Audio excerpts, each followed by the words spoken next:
అవసరం రాజా యేసయ్య. ఇదిగో నాకు జ్వరంతో చాలా బాధపడుతూ ఉంటాను.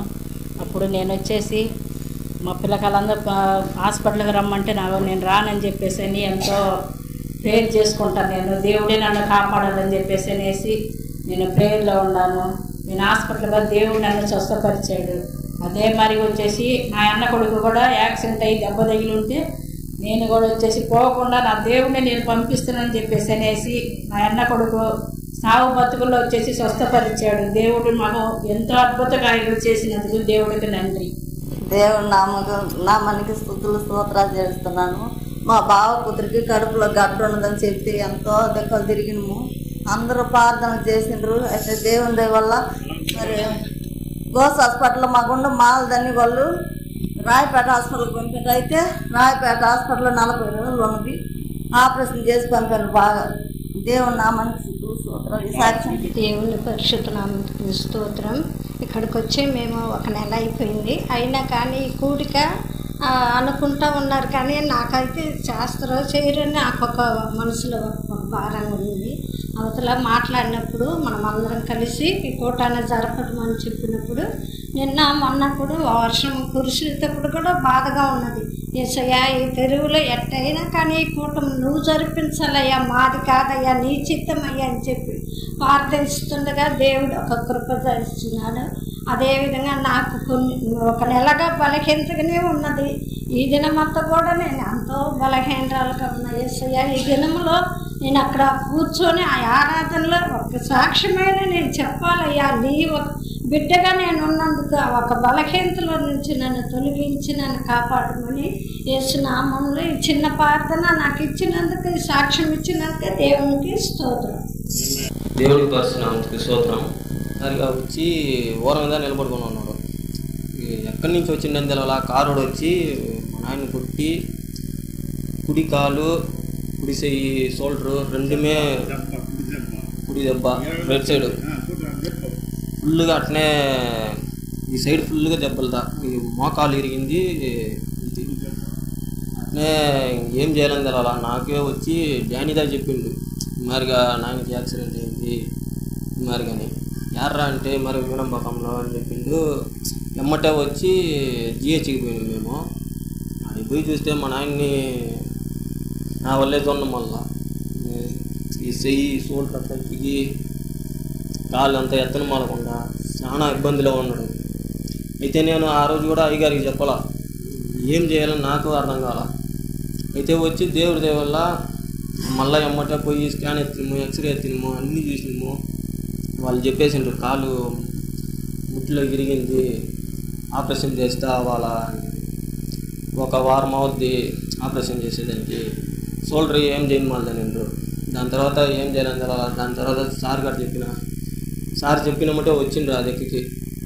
సార్ వచ్చినమ్మా చెప్పిండు, వచ్చి చూసిండు మరిగా అయిందని. మా నాన్నగారికి వచ్చి సమాధానంగా మాట్లాడేటప్పుడు ఎట్లా చెప్పాలంటే ఆయన అంత నవ్వేటప్పుడు సార్ కాడ ఏం చెప్పాలని తెలవాల. వచ్చి సార్ ఒకే మాట అంటాడు, అయ్యా మీ అమ్మ లాగుండవయ్యా అంట ఒక మాట అంటాడు. మా నాయన అయితే 1 నిమిషం నవ్వుతా ఉన్నాను. అది చూసేటప్పుడు నాకే సంతోషం. ఆయన ఆ కార్ యాక్సిడెంట్ నుంచి దేవుడుదా మమ్మల్ని కాపాడి ఇంత దూరం మమ్మల్ని తీసుకొచ్చిండు. దేవుడికి మట్టిమే మగిమ. Praise the Lord. మీ అందరికీ కూడా నా యొక్క వందనాలు. ఫిబ్రవరి నెల 5వ తేదీన నేను చాలా విపరీతమైనటువంటి గుండె నొప్పి వచ్చింది. ఆ సమయంలో మంగళవారం ఆ రోజు స్త్రీలందరూ కూడా మందిరంలో చేరి ప్రార్థించేటువంటి సమయం. నేనైతే కొంచెం భయంకరమైనటువంటి తట్టుకోలేనంత బాధ భరించాను ఆ సమయంలో. కానీ ఆపత్కాలంలో ఆదుకునే దేవుడు ఆ సమయంలో నాకు తోడుగా ఉండి అది నీకు హాని చేయదు అనేటువంటి ఒక ధైర్యాన్ని ఇచ్చాడు ప్రభువు.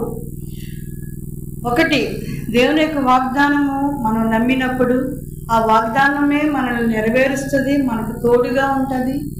మన కన్నీరు తుడిచి ఆ సమయంలో కఠినమైన బాధ ఇంక భరించలేనటువంటి బాధ అనుభవించాను. తర్వాత 17వ తేదీని కూడా అలాగే నేను కొంచెం మళ్ళీ నీరసం ఎక్కువైపోయి బాగా హాస్పిటల్ అడ్మిట్ అయ్యేంత పరిస్థితి వచ్చింది. ఒక నైట్ అంతా కూడా హాస్పిటల్లో ఉన్నాను. అయితే హేబెల్ ప్రేయర్ గ్రూప్ వారు, అలాగే స్త్రీల సమాజం వారు, సంఘస్థులు, సంఘ విశ్వాసులు అందరూ కూడా మీరందరూ నా గురించి ప్రార్థన చేశారు. నేను నమ్ముచున్నాను మీ ప్రార్థన నాకు తోడుగా ఉంది. దేవుని యొక్క కనికరాన్ని నేను పొందుకొని ఈరోజు సజీవురాలనే మీ మధ్య ఇలా నిలవబడి సాక్ష్యం చెప్పడానికి ప్రభు నాకు కలిగజేసిన దేవుని యొక్క కృప కొరకే వందనాలు చెల్లిస్తున్నాను. Thank you. ఇప్పుడు వచ్చిన మీ అందరికీ యేసుక్రీస్తు నామమున నా వందనాలు. ఈ గడిచిన దినాల్లో మా ఇంట్లో ఇద్దరు చిన్నపిల్లలు ఉన్నారు. మా పెద్ద బాబు విషయంలో అయితే మొన్న మంచం నుంచి ఆడుతూ బాగా అల్లరి చేస్తాడు. వెనక్కి పడి ఈ గోడ చివరి అంచు తగిలి తల ఇంత బొబ్బిలేసింది. ఏడుస్తూనే ఉన్నాడు. నాకైతే చాలా బాధ, తల్లిదండ్రులుగా మేము చాలా బాధపడ్డాం. నెక్స్ట్ రోజు మార్నింగే నేను ఈసీఐ ఏబిఎల్ గ్రూప్లో రిక్వెస్ట్ పెట్టినప్పుడు నా గురించి, మా బాబు గురించి ప్రార్థన చేశారు. ఎంతో అద్భుతంగా. అండ్ నెక్స్ట్ డేనే మేము ఎటువంటి డాక్టర్ దగ్గర తీసుకెళ్లకుండా ఏమీ కాకుండా ఈవినింగ్ కల్లా ఆ బొబ్బ నార్మల్ అయిపోయి, అప్పుడు దాకా పెయిన్ ఉందన్నవాడు పెయిన్ కూడా లేకుండా దేవుడు ఎంతో అద్భుతం చేశాడు. అలాగే మా చిన్న బాబు కూడా ఒకరోజు రాత్రంతా ఏడుస్తూనే ఉన్నాడు. అసలు చిన్న పిల్లోడు, అతను ఎందుకు ఏడుస్తున్నాడో తెలియట్లేదు. ఆ రోజు కూడా నేను ప్రేయర్లో పెట్టినప్పుడు దేవుడు అద్భుత రీతిలో కాపాడుకుంటూ మమ్మల్ని పోషిస్తూ నడిపిస్తున్నాడు. దాన్ని బట్టి దేవుడికి మేము ఎంతో వందనస్తులమే ఉన్నాం. దేవుడి ఇన్ని సాక్ష్యాన్ని జీవించుకున్నాక దేవుని పరిశుద్ధ మహిమ కలుగును గాక. ఈసీఐ ఏబిఎల్ ప్రేయర్ గ్రూప్ ద్వారా దేవుడు నా జీవితంలో చేసిన కార్యం ఏమంటే, ఉదయకాలం అందే నేను ఉదయం లేస్తాను. అయితే ప్రార్థన వరకు నేను చేసుకుంటా. అయితే ఏబిఎల్ ప్రేయర్ గ్రూప్లో చేరిన తర్వాత ఆ సమయానికి కరెక్ట్గా నాకు మెలకు వస్తుంది. 4:30 కంటే 4:30 కరెక్ట్గా మెలకు వస్తుంది. అందరూ ఆన్లైన్ వచ్చే ముందుగానే బైబిల్ చదువుకొని నా యొక్క డైలీ ప్రార్థన చేసుకునే ధన్యత దేవుడు నాకు కలుగజేసిండు. ఈ ప్రేయర్ ద్వారా చాలా విషయాలు నేను పొందుకొని ఉన్నాను. నేను ఏ కార్యాలు అయితే నేను ప్రార్థన చేస్తున్న ప్రేయర్లు అవన్నీ మా జీవితంలో జరిగించి ఇంతవరకు దేవుడు మమ్మల్ని నడిపించేసినందుకు దేవునికి కోరికొందండి. ఆమేన్. కర్తృడి పరిస్థితున్నాం స్తోత్రం. కర్తృడి పరిస్థితున్నాం స్తోత్రం. கர்த்தரனை சாட்சியை நிற்பின்பை தேவாதி தேவனுக்கு நான் நன்றி செலுத்துகிறேன். நான் இந்நாளிலும் ஜீவனோடு இருப்பது தேவனுடைய கிருபை. எங்களுடைய குடும்பத்தில் எவ்வளோ பிரச்சனை. என் மகன் இறந்த பிறகு என் பொண்ணுக்கும் உடம்பு சரியில்லாமல் ஆயிடுச்சு. அதிலிருந்து கூட தேவன் எங்களை காப்பாற்றி இந்நாள் வரைக்கும் எங்களை ஜீவனோடு வைத்த தேவனுக்கு கொடான கூட நன்றிகளை ஏறெடுக்கிறேன். ஆமென். దేవుని యొక్క నామమునకు మహిమ కలుగును గాక. అదే రీతిగా ఈరోజు మా తాత పొద్దున్నే స్నానం బాగలేదు. నేను గుడికి పోయి వచ్చినాడనే తాత ఏడుస్తూ ఉన్నాడు పడుకొని. ఉండేట్లని చెప్పి ఇంకా అవ్వ చెప్పింది, మీ సార్కి ఫోన్ చేయగా తాత ఏడుస్తుంది బాగలేదని చెప్పి సార్కి ఫోన్ చేసిన. సార్ వచ్చిండు, ప్రార్థన చేసిండు. తాతకు వచ్చి ఆ నొప్పి గ్యాస్ట్రిక్ ప్రాబ్లం అనుకుంటున్నా. వాళ్ళు వచ్చి ఏమో పౌడర్ ఇచ్చిండ్రు, ఈయన పౌడరు. సారు ఫస్ట్ టైం వచ్చి తాగినాక నార్మల్ అయింది. ఇప్పుడు ఒక సన్నిధిలో కూర్చోనండి. దానికి దేవుడి కోడి நன்றி. எனக்கு காலையில் ஒரு 8:30 மணிக்கு எனக்கு ஷூட்டிங்னு ஃபோன் வந்துச்சு. கரெக்டாக 11 மணிக்கு தான் நீங்கள் அங்கே வந்துடணும் அப்படின்னு. அங்கே ஞாபகம் பக்கம் எனக்கு கரெக்டாக 11 மணிக்கு நான் அங்கே போனேன். அங்கே ஷூட்டிங் எடுக்கிற இடத்துல வந்து கேமராவை அங்கே இருக்குன்னா எங்களுக்கு உட்கார இடம், சாப்பிட்ற இடம், ட்ரெஸ் மாற்றுற இடம்னா அங்கே இருக்குது. அதனால் நேரம் அங்கே போய் அங்கே வச்சுருங்க, ட்ரெஸ் வச்சு மாற்றிக்கலாம் அப்படின்னாங்க. தண்ணி தாகம் பயங்கரமாக இருந்துச்சு. அவங்களும் சுற்றி பார்த்தேன், தண்ணி எதுவுமே இல்லை. என்னோட தண்ணியெலாம் அங்கே கொண்டு போயிட்டாங்க சார் அப்படின்றாங்க. கேமரா ஷூட்டிங் எடுக்கிற இடத்துக்கு கொண்டு போயிட்டாங்க.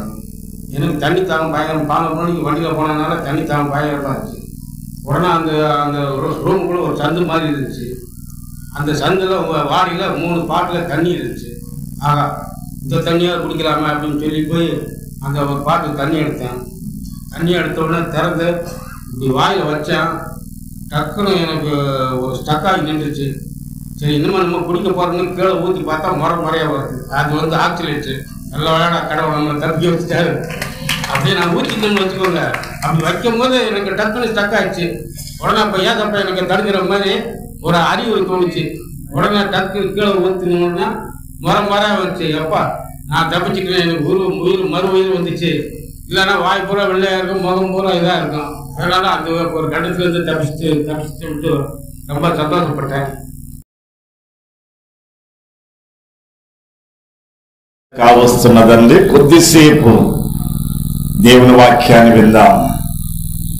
ఈ రాత్రి ఈ కూడిక కొరకు ఉదయమే ప్రార్థన ఉదయం 4:30 నుండి ఈరోజు చాలా లేటుగా ముగించామంటే 6-10 నిమిషాల వరకు ప్రార్థన చేశాం.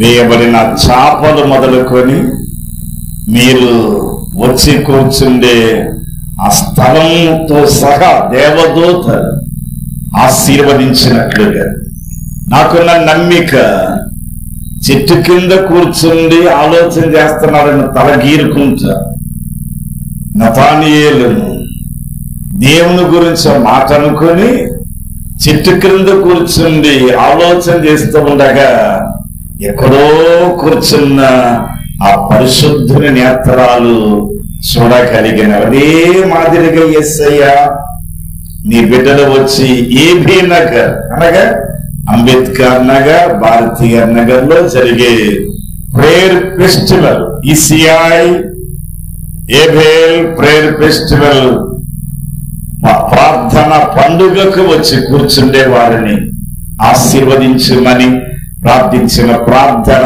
దేవుడు విన్నందుకు దేవునికి మహిమ కలుగునుగాక. ఆఖరుగా బైబుల్ గ్రంథములో ఒక చిన్న వర్తమానాన్ని విందాం. షార్ట్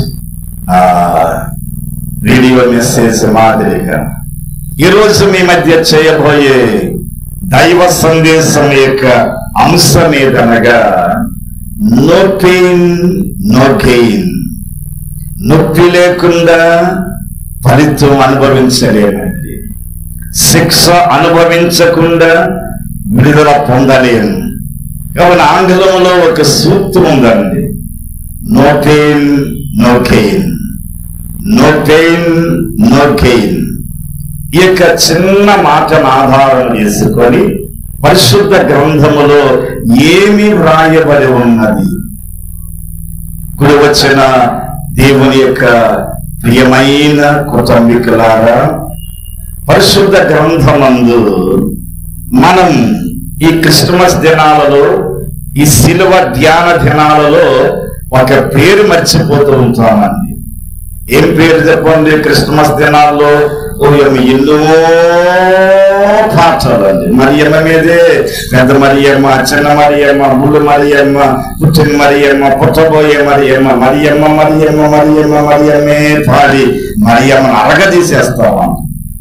అని మరియమ్మకి ప్రదానం చేయబడ్డ భర్త ఒకరు ఉన్నారు కదండి. నేనే 40 సంవత్సరాలుగా పని యేసయ్య మాటలు చెప్పుతూ బతుకుతున్నా. నేనే చెప్పనండి ఆ యోసేపుల గురించి. ఇంకా మిగిలిన ఎవరు చెప్తారేమో నాకు తెలియదు. దేవుడి స్తోత్రయ్య. మీ సాలే మన చీరాలు ఇప్పుడు చెప్పాను యేసేపుని గురించి, ఆయన చెప్పినట్టుగా ఎక్కడ వినలేదండి. అయ్యా ఆయన మర్చిపోయా, మరియమ్మ ఉంటే చాలు.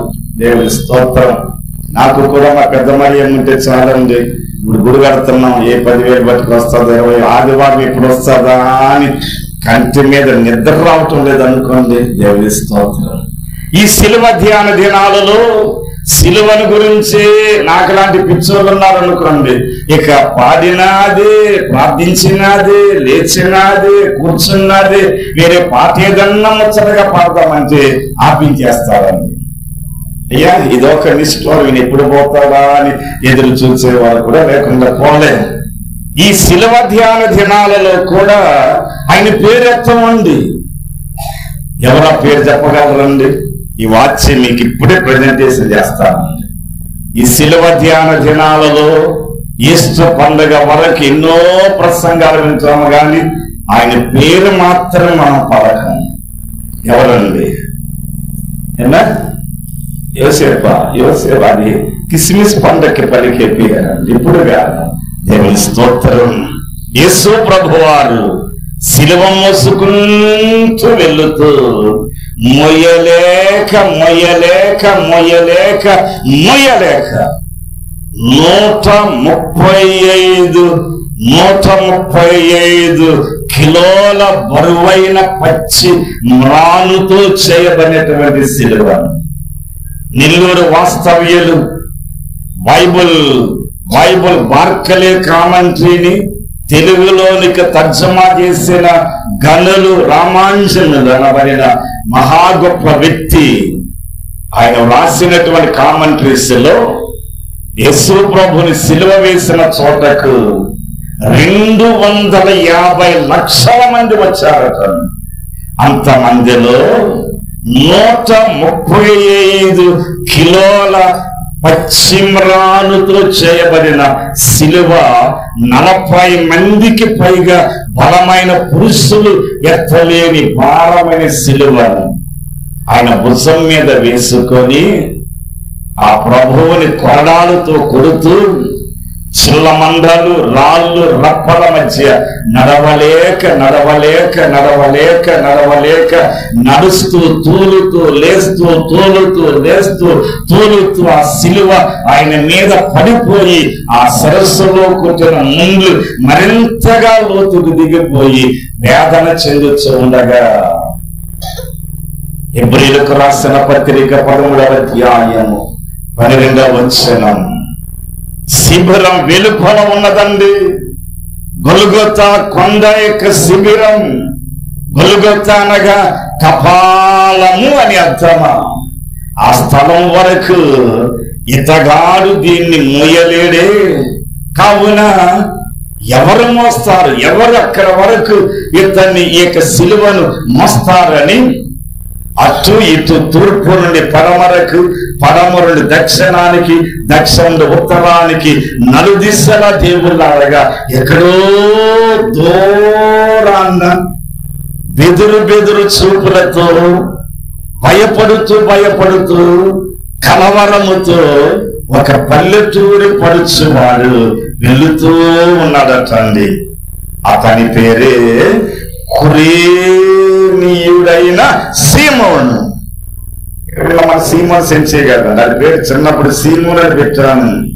వాళ్ళమ్మ నాయన సెంచియన్ దగ్గర నుంచి సీమోన్ వీడు కాదండి, బైబుల్లో ఉన్నటువంటి సీమోన్, కురేనీయుడైన సీమోన్. అతని గురించి లేఖనాలలో మార్కు సువార్త, మత్తయి సువార్త, లూకా సువార్త 3 సువార్తలలోనూ చదవగలం. దేవుడు మనకిచ్చిన సత్య జ్ఞాన గ్రంథములు పరిశుద్ధ లేఖనాలలో ఈ యొక్క సిమియోన్ అనేటువంటి ఈ పేరు గల వారించుమించుగా 8 మందికి పైగా ఉన్నారండి. వారిలలో ఈ కురేనీయుడైన సీమోను వ్యత్యాసమైనటువంటి వాడు. ఇతని యొక్క బయోగ్రఫీ, ఇతని యొక్క ఊరు పేరు అన్ని చెప్పటం ఈ సమయమందు సాధ్యము కాదు. కానీ ద్వేషింపబడినటువంటి లేయమ్మకు పుట్టినటువంటి కుమారులలో ఆ లేయా పెట్టినటువంటి పేరండి. ఆదికాండం 29వ అధ్యాయము 33వ వచనం, నేను ద్వేషింపబడి తిని, తృణీకరింపబడి తిని, విసర్జించబడి తిని, జబ్బు కల్ల దానినని, అందము లేని దానినని, సౌందర్యము లేని దానినని ద్వేషింపబడినటువంటి నన్ను ప్రభువు కనికరించి ఆ పరమ తండ్రి నాకంటూ కుమారునిచ్చాడు అని సిమియోన్ ఈ నాలిక కొసని పైన అంగలికి అంటించి పలకాలని పేరు. అప్పుడు కరెక్ట్ సరి అయిన ప్రొనౌన్సియేషన్ వచ్చాను, సిమియోన్. ఈ సిమియోన్ అనే మాటకు అర్థం ఏమనగా దేవుడు వింటాడు, దేవుడు వింటున్నాడు. ఈ యొక్క పదానికి సిమియోన్ అనే మాటకు అర్థం దేవుడు వింటాడు. దానికి సిమిలర్ మీనింగ్, దానికి దగ్గరగా మరొక పేరు గల అర్థం ఉన్నదండి. అదేమనగా ఇస్మాయేల్. అబ్రాం రక్షింపబడక మునుపు పుట్టినటువంటి అబ్రాము కుమారుని పేరు ఇస్మాయేల్.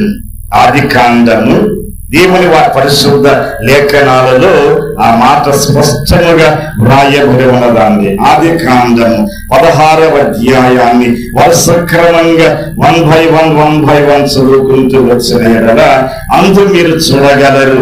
ఆదియాగమం 14వ అధికారం 11వ వచనం. ఇస్మాయేల్ తెలుగు బైబుల్ కలిగిన వారి యొక్క పరిశుద్ధ పరమభాగ్యం ఏదనగా అక్కడ చిమ్మింకి వేయబడి క్రింద దాని అర్థం రాయబడి ఉంది.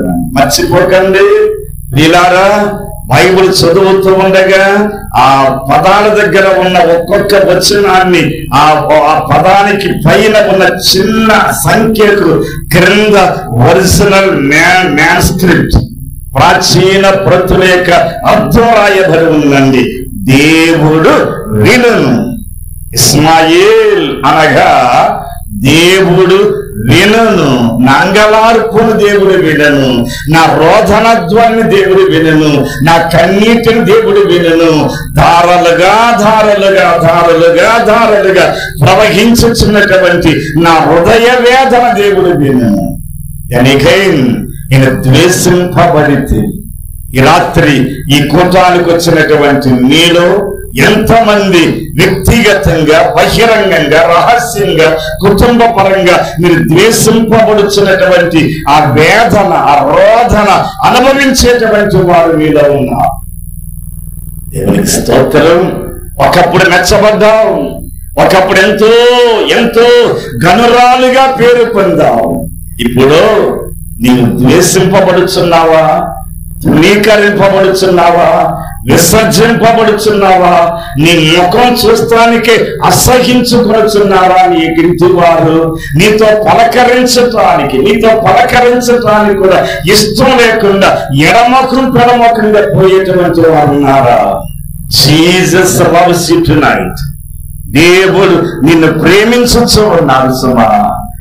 లేయా నేను ద్వేషింపబడి తిని అని ఆ ప్రభువు చూచిన వాడై నా గర్భమున షిమియోన్ అనేటువంటి బిడ్డనిచ్చాడు.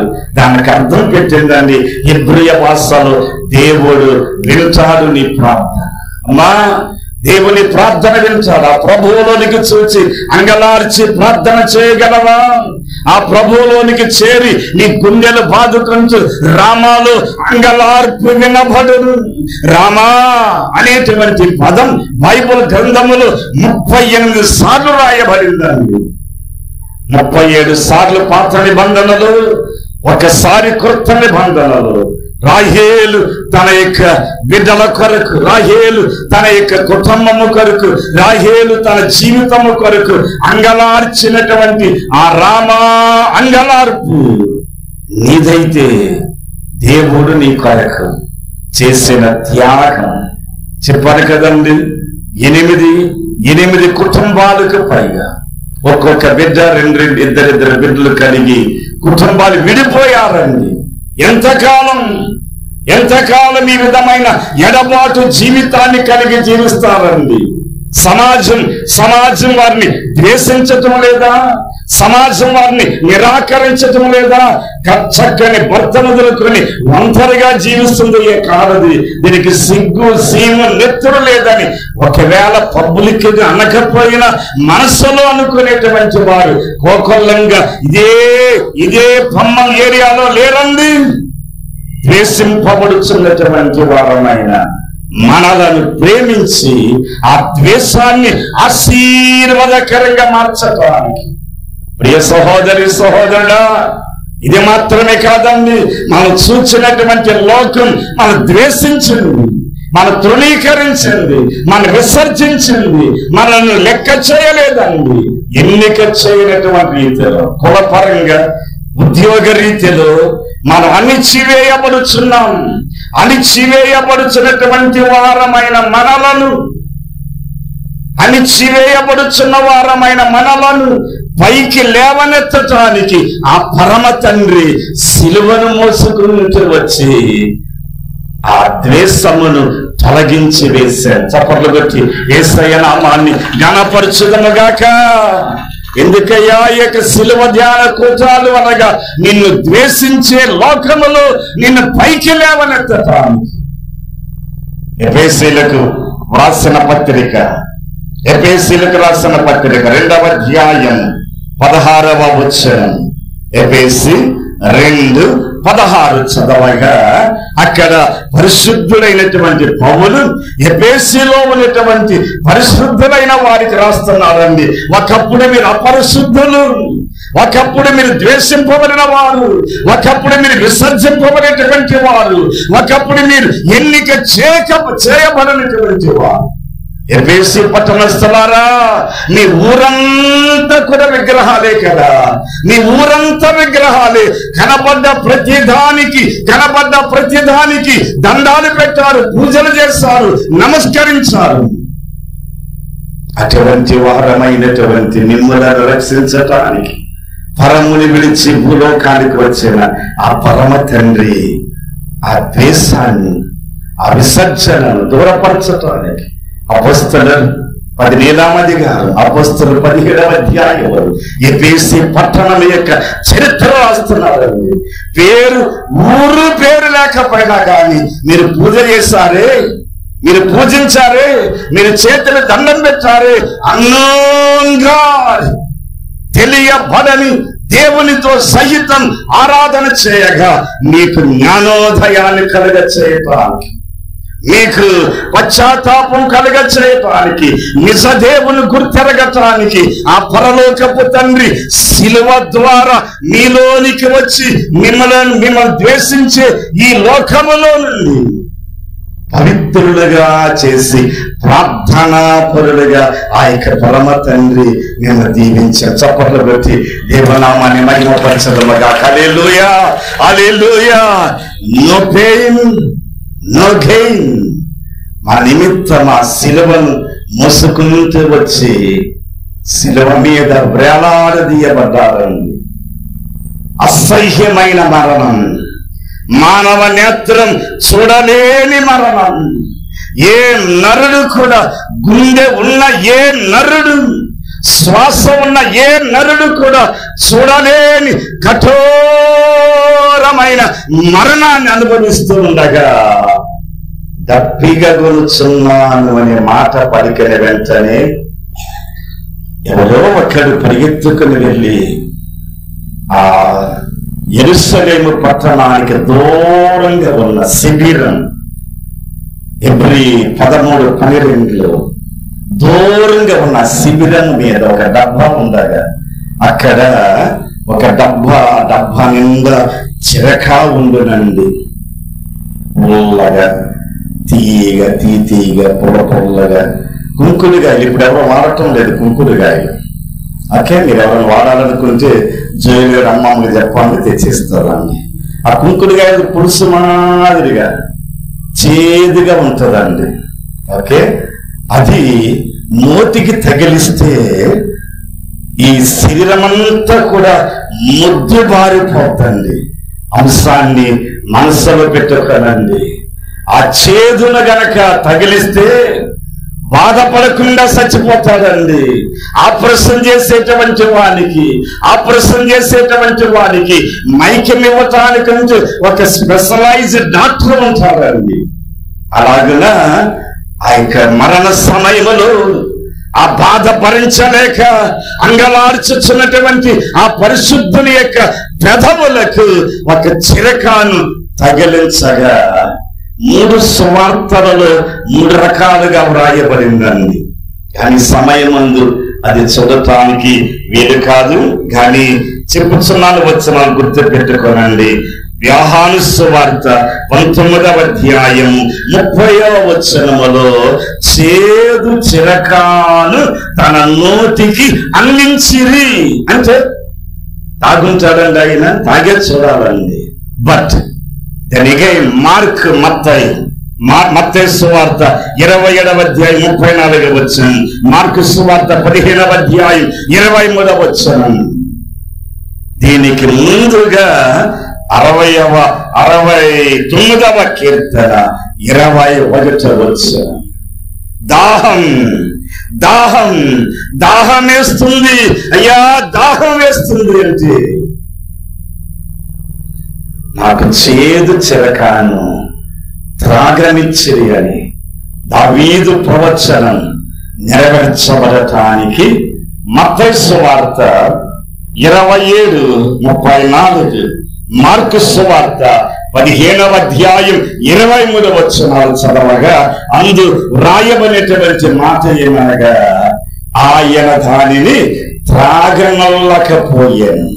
ఎందుకనగా ఒకవేళ ఆ యొక్క చేదు చిలక త్రాగి ఉంటే ఆయన శరీరం మొద్దుబారిపోయి ఉంటే నీకు సంపూర్ణ రక్షణ కలిగి ఉండకపోవు. దేవునికి స్తోత్రం. ఎంతమంది సంపూర్ణంగా రక్షింపబడిన అనుభవం కలిగిన వారు మీలో ఉన్నారు? ఎంతమంది సంపూర్ణ మారు మనసు హృదయాన్ని కలిగి ఉన్నారు? ఎంతమంది పాతను విసర్జించి క్రీస్తులో నూతన జీవాన్ని సంపాదించుకున్న వారు మీలో ఉన్నారు? యేసు యొక్క రక్తముచే ఒక్కసారి కడగబడితే మన బ్రతుకు దినాలు ముగించే వరకు ఇక మరలా తిరిగి మన లోకం వైపు తిరగమండి. యాకోబుని యబ్బోకు రేవు దగ్గర ఒక్కసారి ముట్టాడండి. ముట్టిన తర్వాత అతని తుంతినారు ముసులుపోయింది. తన బ్రతుకంతా కుంటుతూనే ఉన్నాడు సచ్చే వరకు. దేవుని బిడ్డలారా, దేవుని దైవ జనాంగమా, ఈ రాత్రి మాటలు వినిచినటువంటి నీవు యేసయ్య చేత ముట్టబడితివా?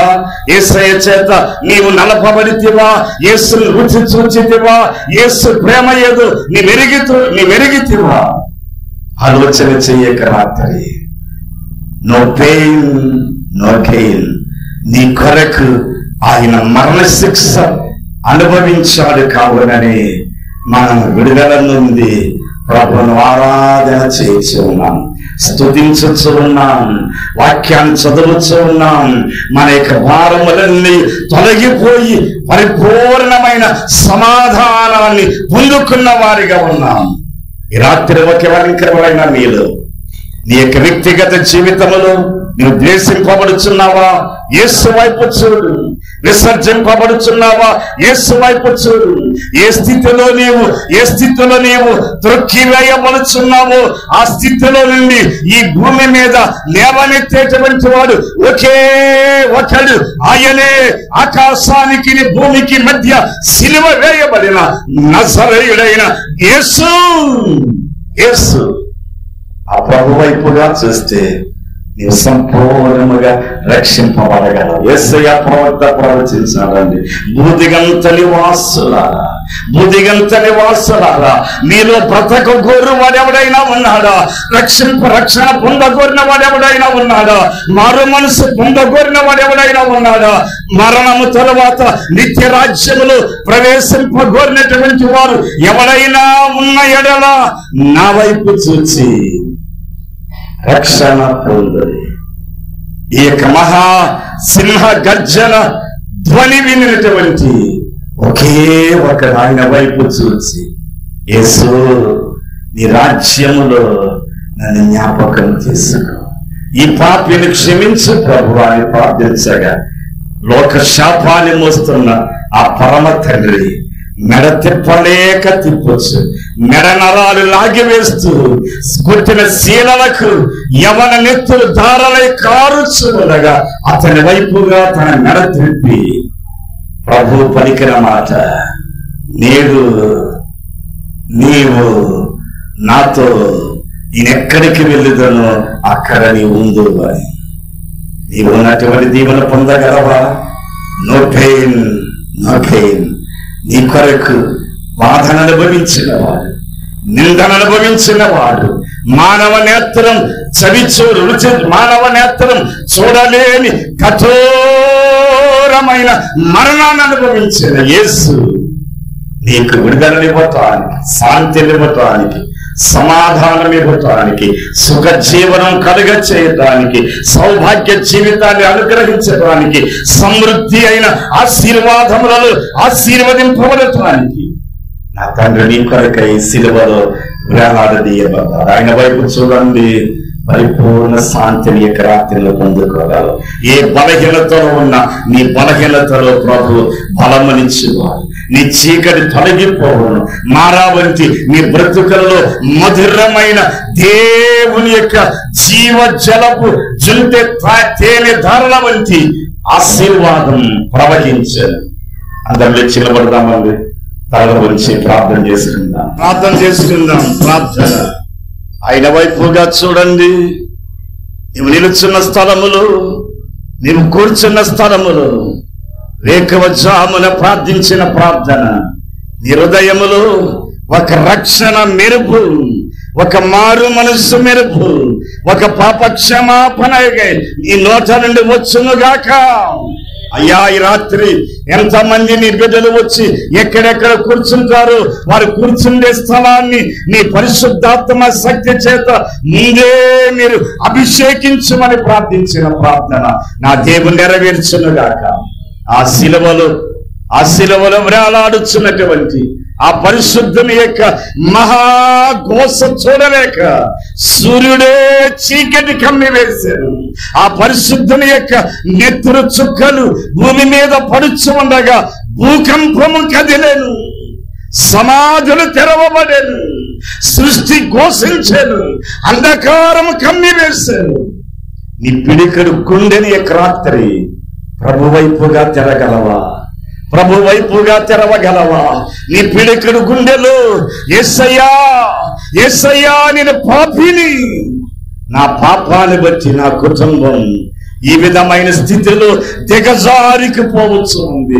నెమ్మది లేదు, సమాధానము లేదు, ఎంత సంపాదించినా చిల్లు సంచులో వేసినట్టుగా మిగిలిపోయి ఉన్నది. ఎంగలి మన్నీయమందవరే మమ్మల్ని క్షమించండి, నీ పరిశుద్ధ రక్తధారలచే కడగండి. యేసు నామములో ప్రార్థన చేయుచున్నాను తండ్రి, ఆమేన్. అందరం రెండు చేతులు పైకెత్తి ప్రభువును ఆరాధించుదామండి. హల్లెలూయా,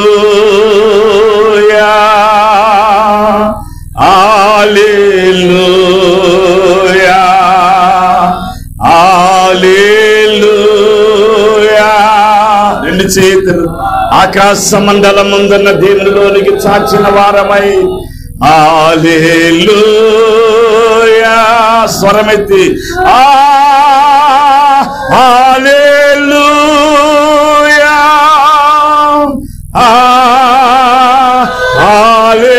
హల్లెలూయా, హల్లెలూయా,